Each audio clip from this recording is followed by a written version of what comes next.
bismillaahi raxmaani raxiim daawadayaal qodobada wararka tahmiidiyo idin hayo waxaa ka mid ah diyaarado dagaal oo duqeyn ka fuliyay deegaanka Buusaar ee gobolka Jubbada Hoose senator Muuse Suudi Yalaxow oo ku ammaanay madaxweynaha Galmudug sida uu uga hadlo maqaamka magaalada Muqdisho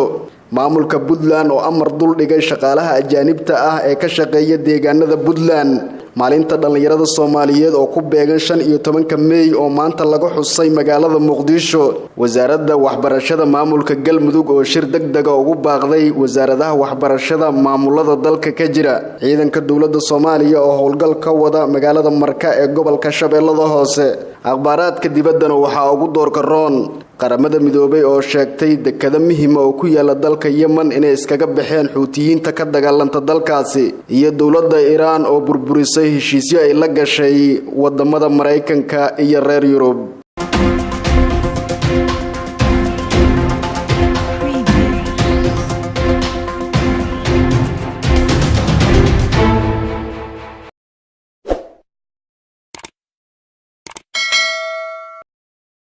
intaasi daawadayaal waxay ahaayeen qodobadii warkeena ugu doorka roona ee u diyaar garooba warkaas oo dhameystiran gudoomiyihii hore gobolka Banaadir ayaa wax laga xumaado ku tilmaamay in la joojiyo imtixaan ay galeen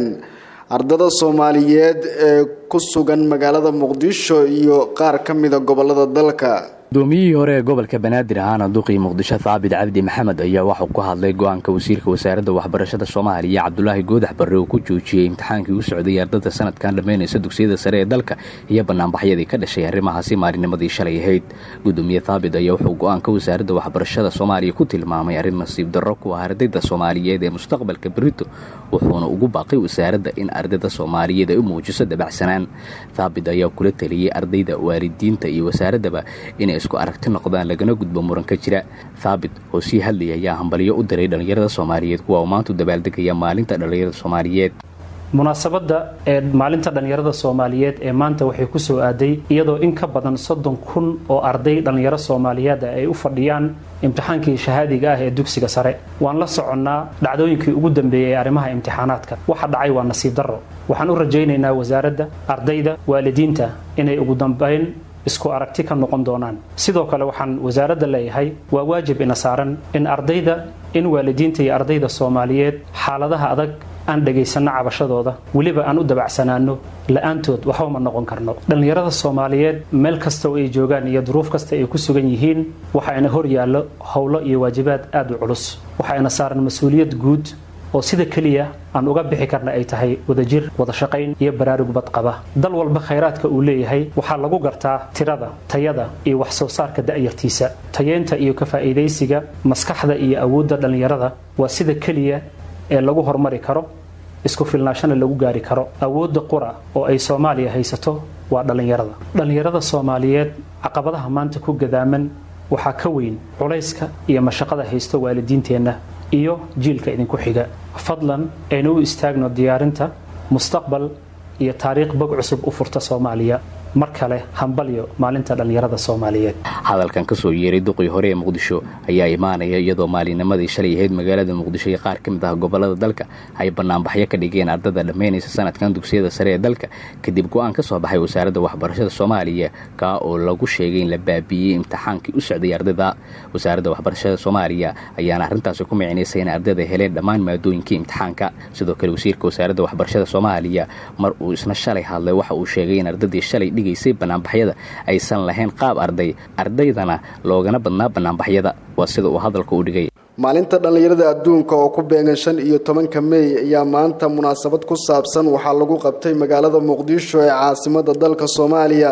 waa maalin u gaar ah dhalinyarada Soomaaliyeed 15 May sanad waliba tan iyo wixii ka dambeeyay 1943 aasaaskii ururka dhalinyarada gobonimada ahaa ee SYL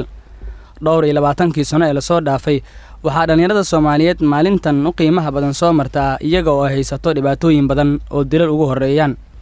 sida cilmi baarisyo hore lagu sheegayna dhibaatada ugu badan ee dadka ay saameyso ay yihiin dhalinyarada Soomaaliyeed dhibaatooyinka aan qarsoonayn ee dhalinyarada Soomaaliyeed ay wajahayaan sanadihii dambe waxaa ka mid ah tahriibka dhalinyarada oo dhimasho iyo dhibaatooyin kale ay kala kulmaan soona maray xaalado kala duwan iyo jihooyin dhowr ah oo adeegsiga dagaalada ujeedo badanka ah ee gudaha dalka ka socda ku dhawaad 30 sano ee la soo dhaafay kuwaasi oo marba waji cusub yeesha daryeelyari caafimaad waxbarasho la'aan shaqo la'aan balwad aan laga xakamayn oo ka dishay muuqii qabkii iyo hankii ay lahaayeen iyo fiyoobi u fikirkii dadeed iyo dhibaatooyin kale oo aan la soo koobi karin ayay wajahayaan sannadihii u dambeeyey dhallinyarada soomaaliyeed intaasoo dhibaato waxay barbar dhigeen dhalintu intooda badan inay ka shaqeeyaan horumarka yar ee ummadda soomaaliyeed maanta u ifaaya waana kuwa ka qayb qaata gurmad kasta ee dalkan looga baahdo dhallinyarada ayaa waxay u arkaan marxaladdan xilligan mid aad u saamayn badan marka loo fiiriyo sannadihii hore qaarkood ayaa qaba tuhun badan in handadaad goonni ah iyo sidoo kale dilal ay wajahayaan dhallinyarada iyo dhibaatooyin kale oo dhowr ah qaarkood ayaana samaystay ururo dhallinyaro ay iskaga kaashadayaan waxbarashada iyo sidoo kale shaqo abuurka waana kan mid ka mid a dhallinyaradaasi magacaygu waa aweys axmed xaaji nuur waxaan dareemaynaa dhalinyarada Soomaaliyeed waxaan dareemaynaa depression waxaan dareemaynaa niyadjabaan dareemaynaa maadaama dadkii halgamayaasha wadadii processkii saxnaa ay soo jeexeen maanta aan la helin wadiiqadii saxda ah maanta la helin waxaan dareemaynaa niyadjab iyo waxaan dareemaynaa wixii maanta naga mudnaayeen oo aan maanta aanan u samayn karin 100% xataa aan u samayn karin waxaa jirta wax dhan kasta maanta dhalinyarada waxay wajahayaan caqabado aad u fara badan wajahayaan waxaa la wajahaya waxbarashadii waa la siyaasadeeyey waad arkaysaa xaaladda waddanka ku jiro iyadoo waddankii marxaladda uu marayo aad dareemi karaysa dhalinyarada ee maxaayirka ay taagan yihiin kuwii tahriibayaan kuwa dhalinyarada South Africa ay joogeen kuwa Libiya dhibaatada ku haysatay kuwa kale wadamada Carabta ku haysato waxaan dareemaynaa wax depression aad u fara badan aan dareemaynaa dhalinyarada Soomaaliyeed anigoo ka hadlayna markaas dhalinyarada guud ahaan inta maanta waddanka joogta gudaheeda kumanaan dhalinyaro Soomaaliyeed ah ayaa Muqdisho iyo gobolada dalka ku abuurtay shaqo sida kaxaynta mootobajaaj iyaguna dil dhac iyo handadaad joogto ah ayay la kulmaan waana midda ay ka cabanayaan xilligan arrintan iyadoo dhalinyaro horta way qaybo badan tahay qayb waxa waaye qayb aqoon-yahanaa qayb waa qayb dhalinyaro ah ee magaalada Muqdisho balwad iyo daroogo iyo ku isticmaasha qaybna waa qayb ciidamo waa dawladda Soomaaliya iyo qaybaha kale ee kala gedisanaya sida xarakada iyo nimanka shabaabka marka dhalinyarada nooc kasta loo adeegsado haddii annaga aan nahay dhalinyarada ku shaqaysata bajaajka dhibaatooyin fara badan ayaan qabnaa dhibaatadaas oo ah annaga oo shaqo abuuranay samaysanay iyadoo cidu aysan noo abuurin dhaqaalana lagu bixinin dawladdii Soomaaliya aan ka rabnay in ay dhaqaalo noo samayso shaqooyin noo abuurto xirfado noo samayso meelahan ka shaqaysano cayimadna geydo iyadoo aysan geynin ayaa annaga samaysano hawshii iyada oo annagu ku dhaqaaqnay markaana arrintaas iyadaa samaysana dawladdii waxay abaalkeeni ka dhigtay inay 100 qof ilaa 200 qof maalin kasta ay naga dilaan sanad kasta naga dilaan maalinkii waxay naga dilaan marka tiraan aan qiyaasno maalinkii waxay dilaan 2 qofood ilaa iyo 1 qof inta u dhaxayso joogto waa dilka marka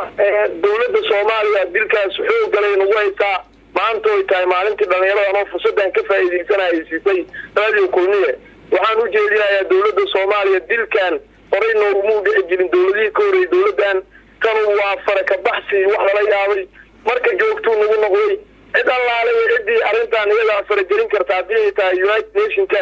iyo dawladaha kale ee dhalinyarada Soomaaliya waxaan ka codsanaynaa in arrinteena la farageliyo waana la dilaa oo inteena yeerayso dhalinyarada loo adeegsado dagaalada ayaa ah uur ku taalo waalidiin iyo aqoon-yahano badan ku taagan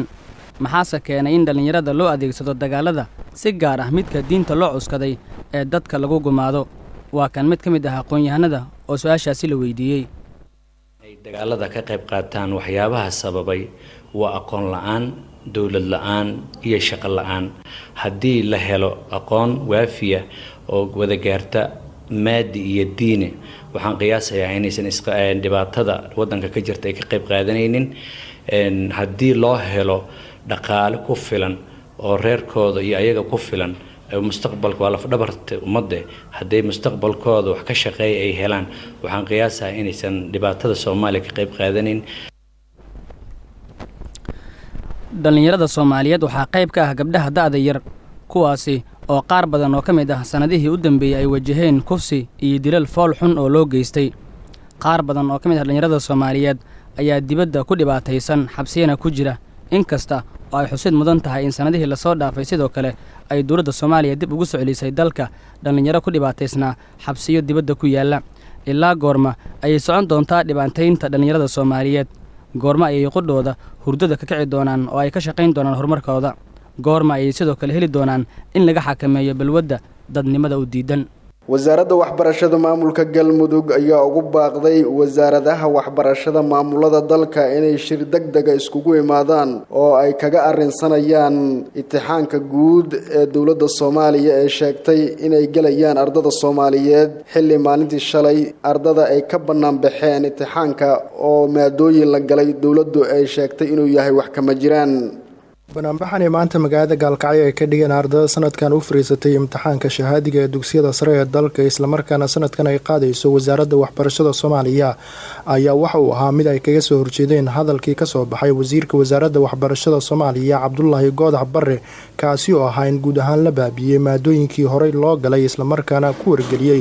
ardada Soomaaliyeed ee sanadkan imtixaanka u fariisatay inay u diyaargaroobaan mid kale maadaama qish badan laga helay imtixaankaasi ardada ayaa sheegay in waqti badan ay ku bixiyeen sidii ay u diyaarin lahaayeen imtixaanka sanadkani waxayna ugu baaqeen madaxda ugu sareysa dowladda Soomaaliya inay soo farageliyaan arrintani Goodax Barre waxaan ka codsanaynaa wasaaradda la xisaabtan annaga ha ku dheelin maskaxdeena dhaawicin annaga 35 kun arday Soomaaliyeed aan ahay dunida daalada kala joogna maskaxdeena ku dheelin Goodax Barre isku dhiig ayaa kaanahay isku si ayaan kaaga dhiidinay isku si ayaan kaaga xanaaqnay waxaan codsanaynaa inaad naga joojiso waxa aawdid 2 bilood oo toos ayaa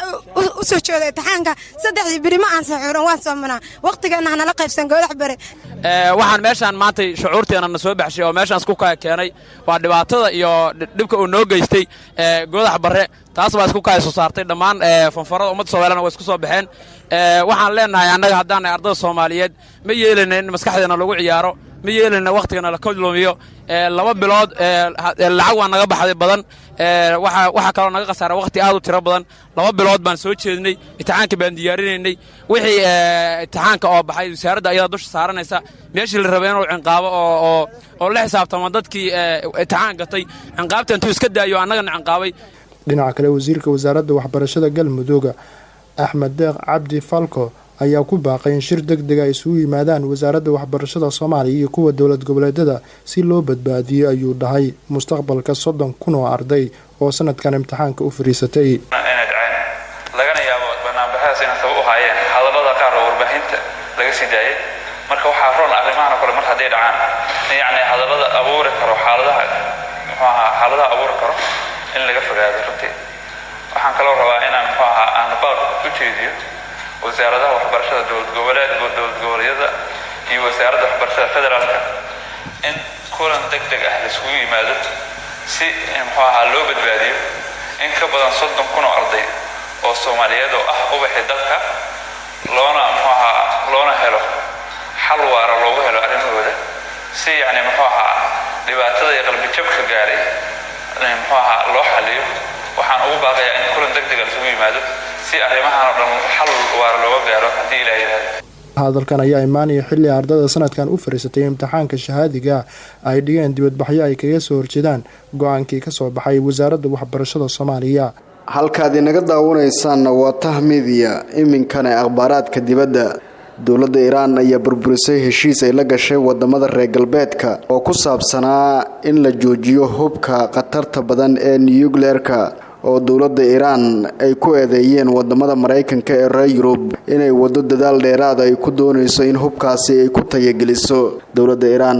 ayaa soo saartay qoraal isdaba joog maalmihii la soo dhaafay oo ay kaga hadlayso sida ay u doonayso inay u burburiso heshiiskii ay la gashay Mareykanka iyo wadamada reer Yurub ee ku saabsanaa waa hubkaasi bacrimintiisa in la joojiyo sababta dowladda Iran ku kalifaysa inay hubkaasi dib u anbaqaado waxaa kamid ah in heshiisyo lala galay oo xagga ganacsiga ah dowladda Mareykanka ay iskaga baxday madaxweynaha dalka Mareykanka ayaa u hanjabay dowladda Iran oo sheegay inay tallaabo ka qaadi doonaan haddii ay sii wadaan bacriminta hubka khatarta badan ee nuclear-ka waxaana sababtaas uu ku sheegay in ay tahay quwad ka soo baxaysa wadamada bariga dhexe dowladda Iran ayaa sheegtay dhankeeda in aysan dhag jalaq u siin doonin hanjabaadda iyo hadallada ka soo baxaya wadanka Mareykanka waxaana khilaafkan cirka uu isku shareeray kadib markii dowladda Iran